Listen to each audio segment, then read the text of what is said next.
Hello everyone, welcome to today's news chapter. Let us begin with the prelims practice question of the day. Take a look at this question. This question is a little confusing, but from Indus Valley civilization, so it is very important to consider the following statements. So two statements are provided. The first statement, in the Harappan civilization, no measurement system was followed. They are asking which among the above statements are correct.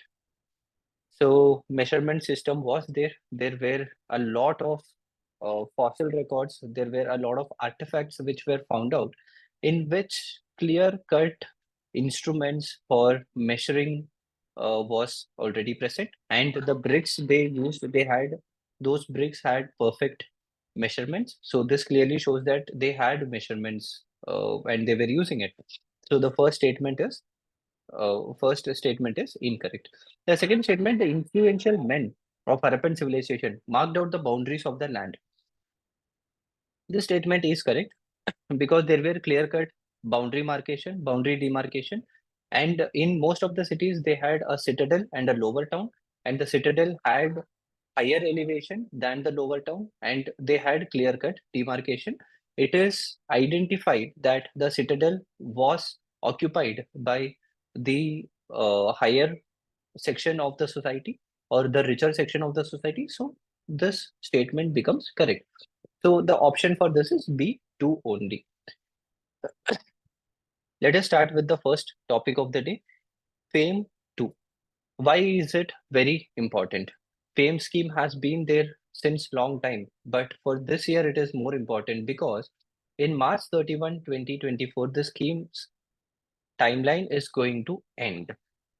So either the government will bring out FAME 3 or they will stop the scheme here. Most probably they will bring out a further new scheme.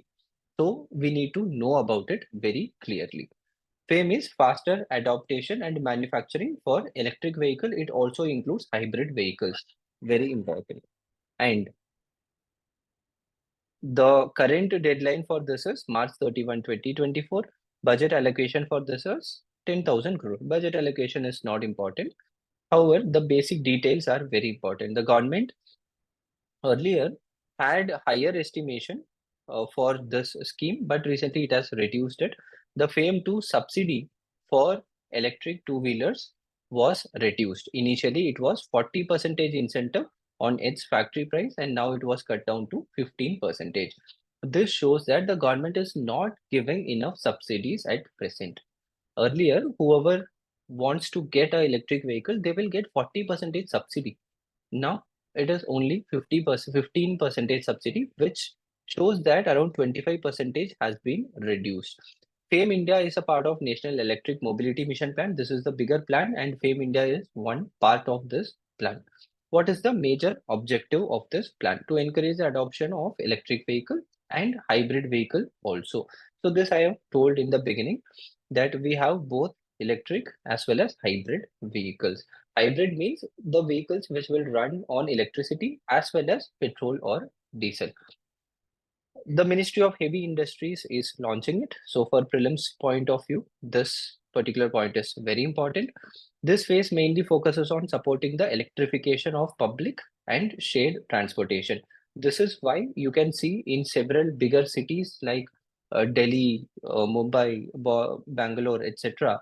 The public transportation, public buses have been electrified, and creation of charging infrastructure. In several places, you can see charging infrastructure are increasing. Article 371A, today there was a news about the problem to regulate mining in Nagaland because of Article 371A. So what exactly is Article 371A? Article 371A treats Nagaland different than other states. So we had Article 370 for Jammu and Kashmir. Article 371 has several clauses, and these clauses apply for the northeastern states of India. Article 371A talks about Nagaland. What exactly it is? According to Article 371A, the acts of the Parliament of India will not directly apply to the state of Nagaland. It will apply only if the Assembly of Nagaland passes a resolution telling that this particular act can be applicable. Only in certain cases, not in all cases.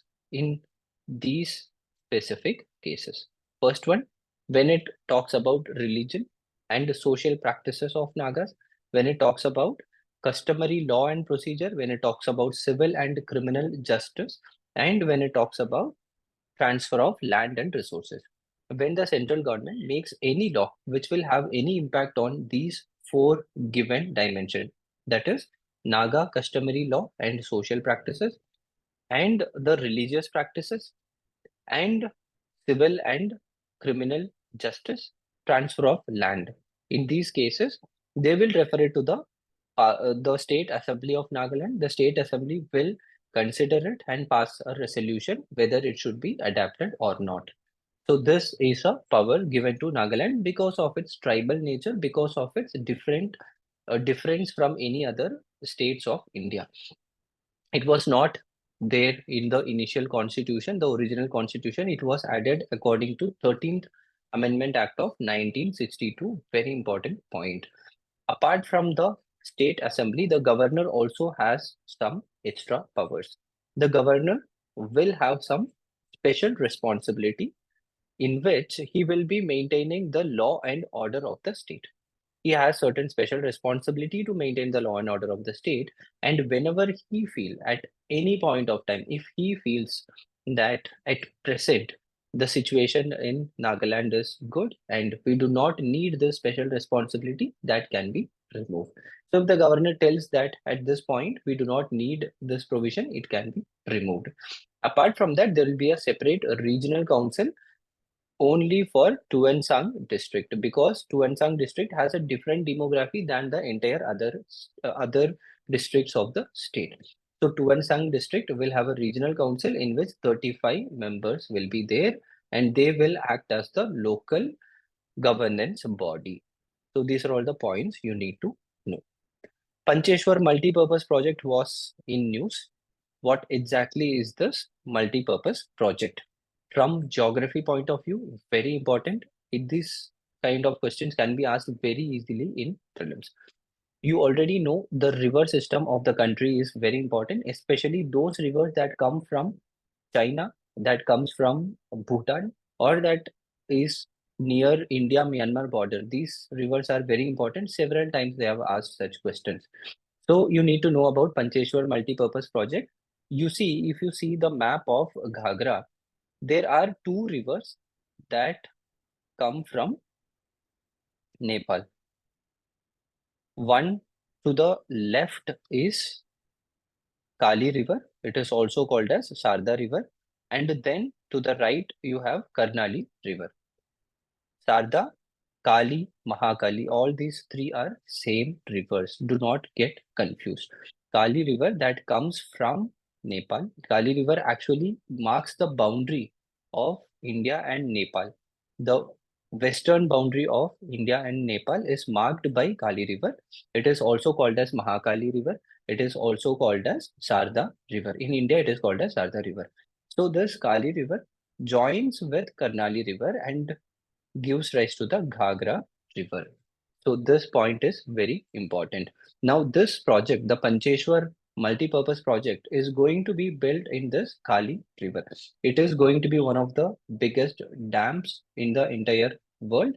Not the biggest dam, it will be one among the biggest dam in the entire world. It will also have hydropower projects generation. It will also result in irrigation. It will result in prevention of floods because these rivers are well known for extreme amount of flooding. So it will help in controlling that also. Project is located in Mahakali River, helps in irrigation, flood control, hydroelectric power generation. It is a joint project of India and Nepal both on River Mahakali. In India, it is known as Sarda River. So these are all the points you need to know about it. For prelims, it is very important. Mains practice question of the day: discuss the comparative advantage of electric vehicles in comparison to conventional vehicles. What are all the advantages? Fuel itself is a very big advantage. India imports 80% of its petroleum, so that can be saved. It has higher torque, so from the consumer perspective too, it is very important. It is very beneficial. The money that we spent for fuel from consumer point of view, that is important. CO2 emissions will be reduced. Particulate matters will be reduced. Nitric oxide will be reduced. So these are all the advantage you can write it. What is the scope of achieving 100% e-mobility in India? Scope of achieving 100% e-mobility is very high, but the government have to promote giving more incentives in the form of a FAME scheme. Only then it can be achieved. One important point from prelims point of view, exercise Dharma Guardian. Exercise Dharma Guardian was a military exercise. It is an annual exercise conducted between India and Japan regularly.